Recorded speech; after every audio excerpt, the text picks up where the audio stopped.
Masih di Ayu Sore, pemirsa, ribuan pengemudi ojek online menggelar aksi damai di sepanjang Jalan Medan Merdeka Selatan. Dalam aksinya, mereka membagikan ribuan bunga kepada aparat. Abang semangat ya, jangan lupa Ratusan pengemudi ojek online melakukan long march dari Jalan Medan Merdeka Selatan. Dalam aksinya, mereka membagikan bunga mawar pink dan putih kepada aparat yang berjaga. Yuk. Mereka juga memberikan pelukan hangat sebagai simbol persaudaraan kepada aparat.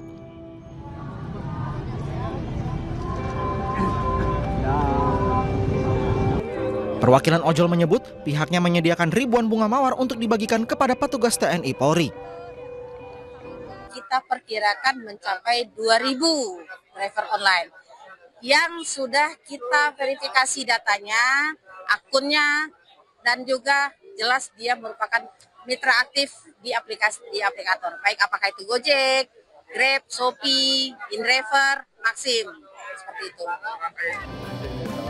Aksi juga digelar sebagai bentuk solidaritas terhadap sesama rekan pengemudi ojol Afan Kurniawan yang telah meninggal dunia. Pihaknya menegaskan bahwa para pengemudi akan ikut mengawal kasus Afan hingga tuntas.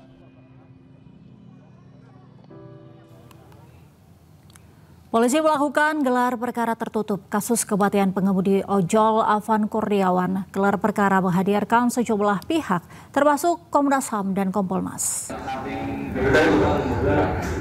Gelar perkara tertutup digelar dengan melibatkan sejumlah pihak, diantaranya Kompolnas dan Komnas HAM. Pelanggaran HAM yang terjadi dalam kasus meninggalnya Afan Kurniawan melibatkan 7 anggota BRIMOB pada Kamis malam 28 Agustus 2025 yang lalu. Sejumlah berkas perkara kini sudah dilimpahkan ke pihak Barreskrim Polri untuk dilakukan penyelidikan lebih lanjut.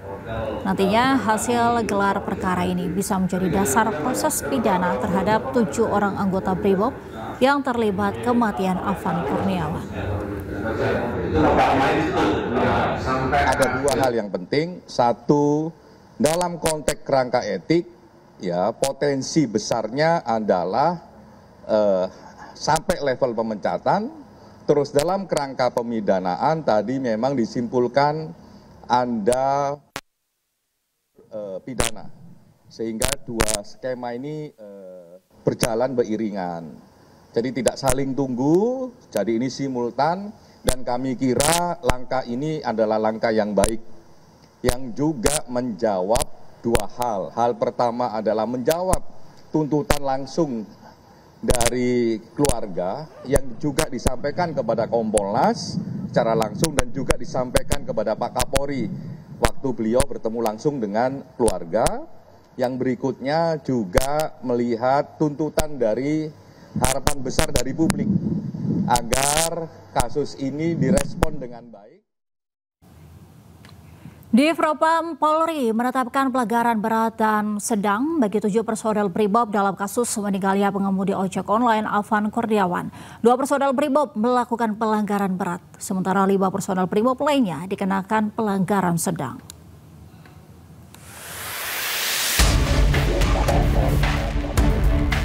Divisi Propam Polri menetapkan 7 personil BRIMOB terlibat pelanggaran dalam kasus meninggalnya pengemudi ojek online Afan Kurniawan di kawasan Pejompongan, Jakarta Pusat, 28 Agustus 2025. Keputusan ini diambil setelah pemeriksaan sementara terhadap para personel usai insiden meninggalnya Afan saat ricuh unjuk rasa di sekitar gedung DPR RI. Dari hasil pemeriksaan, Div Propam Polri mengklasifikasikan pelanggaran menjadi 2 kategori, yakni pelanggaran berat dan pelanggaran sedang. 2 personil Kompol Kosmas Kajugae dan Bribka Rohmat melakukan pelanggaran berat karena berperan langsung sebagai pengemudi dan pendamping di kursi depan kendaraan taktis.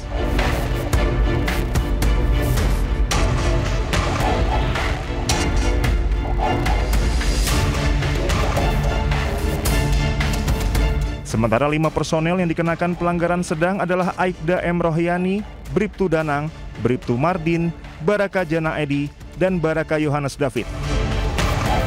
Mereka dinilai tidak memiliki kendali atas laju kendaraan namun tetap berkewajiban mematuhi prosedur operasional di lapangan.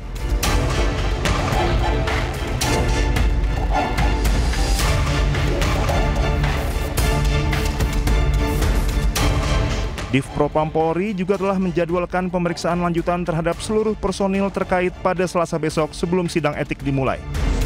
Polri membuka akses bagi Kompolnas dan Komnas HAM memantau jalannya proses pemeriksaan sebagai bentuk akuntabilitas Polri kepada publik. Tim Liputan Anyus melaporkan.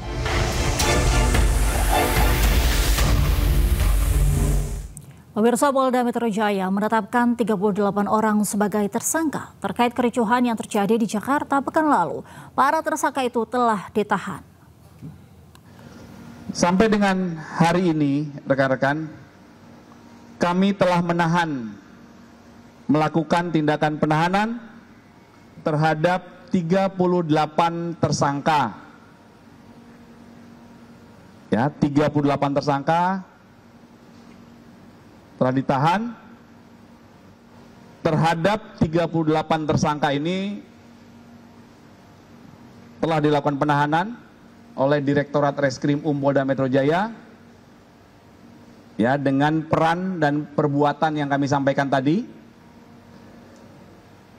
sehingga terhadap para tersangka ini ada yang disangkakan pasal 160 KUHP dengan ancaman pidana maksimal 6 tahun karena mengajak, menghasut orang untuk melakukan tindak pidana.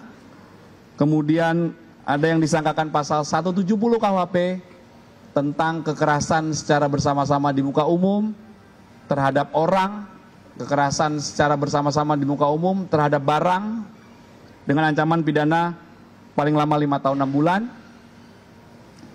Kemudian ada yang disangkakan pasal 406 tentang pengerusakan dengan ancaman pidana paling lama 2 tahun 8 bulan. Kemudian ada juga yang disangkakan dengan pasal 212, 214, 216 dan 218 KUHP tentang melawan perintah petugas, melakukan perlawanan, menghalang-halangi, tidak mengindahkan perintah petugas yang sedang melaksanakan tugas. Nah, ini adalah persangkaan-persangkaan pasal. Ya, selanjutnya penyidik masih terus melakukan pendalaman, mengembangkan kasus ini, dan apabila ada perkembangan terhadap penyidikan kasus ini akan kami sampaikan lebih lanjut, rekan-rekan. Pemirsa, Presiden Prabowo menjenguk korban yang terluka baik dari anggota Polri maupun masyarakat sipil. Presiden pun meminta Kapolri untuk menaikkan pangkat anggota polisi yang terluka.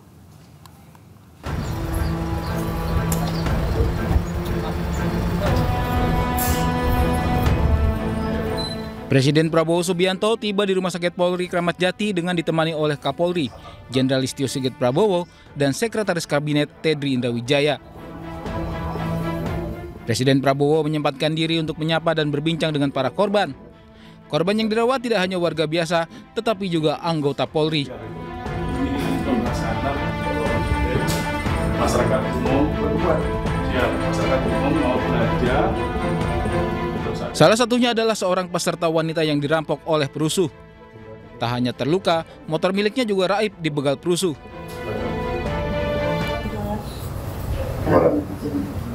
Terus peristiwanya bagaimana? Mau ke pasar, Pak Presiden, terus ada bakar-bakar, terus dibegal, sepeda motornya diambil, patah tulang. Sepeda motor dia diambil? Siap.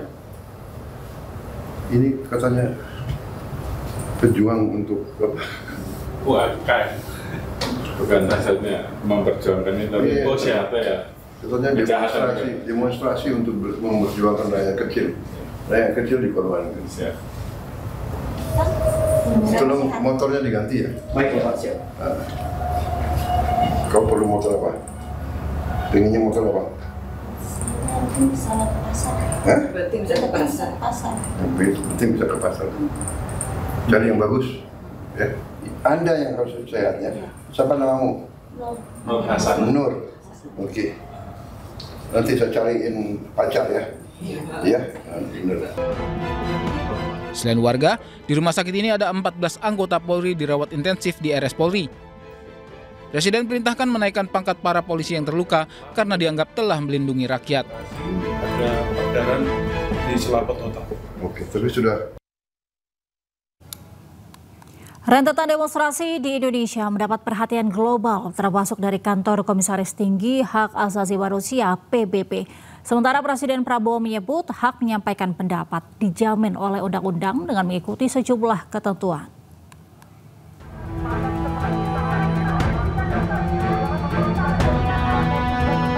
Kantor Komisaris Tinggi Hak Asasi Manusia (PBB) bereaksi terhadap kekerasan aparat di Indonesia saat berlangsungnya aksi protes di berbagai wilayah di tanah air beberapa hari belakangan. Melalui pernyataannya, PBB menegaskan bahwa pemerintah Indonesia harus menjunjung tinggi hak atas kebebasan berkumpul secara damai dan kebebasan berekspresi. Sementara Presiden Prabowo menyebut hak menyampaikan pendapat dijamin oleh undang-undang dengan mengikuti sejumlah ketentuan. The authorities must uphold the rights to peaceful assembly and freedom of expression while maintaining order in line with international norms and standards in relation to the policing of public assemblies. All security forces, including the military when deployed in a law enforcement capacity, must comply with the basic principles on the use of force and firearms. We call for prompt, thorough, and transparent investigations into all alleged violations of international. Kalau demonstran murni yang baik, justru oleh aparat harus dilindungi. Hak menyampaikan pendapat dijamin oleh undang-undang. Tapi ada ketentuannya. Demonstrasinya harus damai, harus sesuai undang-undang. Jadi undang-undang mengatakan kalau mau demonstrasi harus minta izin dan izin harus dikasih dan berhentinya jam 18.00. Sebelumnya, unjuk rasa yang berlangsung sejak 25 Agustus lalu terjadi di sejumlah daerah di Indonesia termasuk Jakarta. Dalam pelaksanaannya, terjadi sejumlah insiden termasuk yang menewaskan driver ojek online Afan Kurniawan. Tim Liputan iNews melaporkan. Pemirsa, TNI Angkatan Darat menggelar patroli skala besar di Jakarta pasca demo sepekan terakhir. Lebih dari 3.000 personel diturunkan untuk menciptakan suasana kondusif di wilayah Jakarta dan sekitarnya. Selain TNI, polisi dari Polda Metro Jaya juga menggelar patroli skala besar untuk menciptakan keamanan dan ketertiban. Diawali dengan apel pagi, prajurit TNI Angkatan Darat bersiap melakukan patroli skala besar di titik vital pasca demo di Jakarta dan sekitarnya. Sebanyak 3.335 personel atau 33 kompi diturunkan untuk patroli pagi hari. Sebanyak 15 kendaraan bermotor roda 2, 10 kendaraan taktis maung, dan 3 truk pengangkut dikerahkan pada patroli kali ini. Tak hanya prajurit dari Kesatuan Kodam Jaya dan Kostrad, namun juga dilibatkan Kesatuan Marinir, TNI Angkatan Laut, serta Kopasgat TNI Angkatan Udara.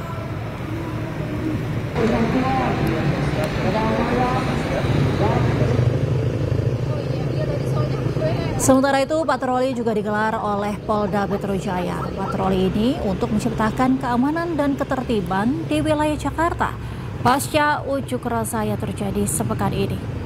Patroli ini diharapkan mampu menjadikan aktivitas di Jakarta kembali normal.